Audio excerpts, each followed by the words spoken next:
دنیا میں ایسی جگہیں ہیں کچھ جو اللہ کو پسند ہے کیونکہ اللہ کے نام پر ہے. مسجد حرام ہے, مسجد مدینہ ہے, مسجد اقصیٰ ہے, مسجد کوفہ ہے, اور اس طرح مسجد صالح. اور یہاں انبیاء نے اس کو مختص کیا اس جگہ کو, اس لیے کہ یہاں کی عبادت اللہ تعالیٰ کی عبادت. یہاں مقامات ہیں, آپ نے 2 رکعت پڑھنی ہے, جن جن انبیاء نے نماز پڑھی ہے ان کو ادا کریں. پھر اس کے علاوہ 2 رکعت آپ نے وہاں پڑھنی ہے حضرت ادریس کی, ٹھیک ہے. پھر یہیں آپ نے پڑھنی ہے 2 رکعت آپ نے حضرت خضر کی, پھر 2 رکعت آپ نے حضرت صالح کی پڑھنی ہے, پھر 2 رکعت امام جعفر صادق علیہ السلام کی پڑھنی ہے, پھر 2 رکعت امام زین العابدین کی وہ اندر پڑھنی ہے, ٹھیک ہے, 2 نفر کر کے. ادھر پڑھنی ہے 2 رکعت جو انبیاء جن کا نام نہیں آتا جس نے یہ پڑھی اس کی 2 رکعت حضرت خضر کی لیے, 2 رکعت حضرت جو ہے ادریس کی لیے. یہاں پر 6 یہاں پڑھنی ہے اور 4 ادھر پڑھنی ہے, ٹھیک ہے. خضر و ادریس, اور تیسرا کون ہے؟ ادھر ادریس, حضرت خضر اور انبیاء اس کے علاوہ جو انبیاء بھی. اچھا اچھی. 6 رکعت. پھر وہاں اندر جا کر جو ہے 4 رکعت پڑھنی. یہ خیلی جائے مقدس یس آج ہم بھی ضرورت ہے مشنری شما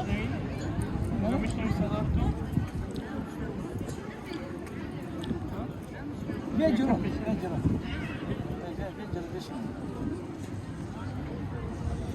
مجانی ہے صلوات این جای مسجد سهل ہے یعنی جای آرامش, جایی که انسان میاد ذکر خدا میگه آرامش به دست میاد. عرض سالہ مسجد سالہ یہ جای آرامش. اینجا هزاران انبیاء نماز خواندن به حکم خدا.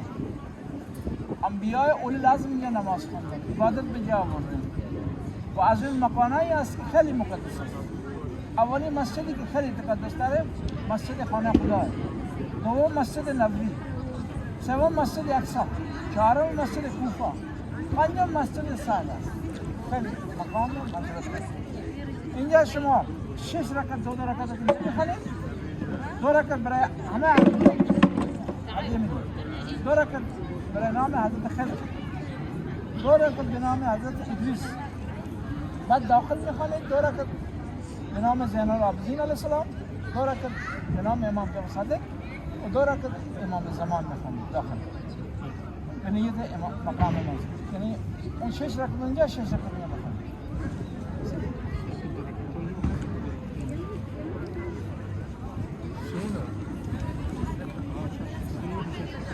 شش میخوانید, 6 میخوانید و برای خودتون دعا میکنید. کسانی که اینجا دفن هستند برای اونا دعا میکنید تا اینکه دعای شما مستجاب بگردد. خیلی جای متبرکیه و اتفاقا امروز روزی مخصوص ہے, سه‌شنبه مردم اینجا زیاد میان عراقی‌ها نزدیک مغرب. همینطوری که مسجد جمکران در قم سه‌شنبه اونم سه‌شنبه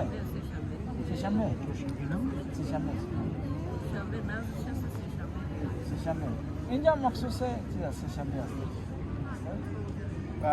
ابھی چلے آپ نماز پڑھیں, یہاں پڑھیں.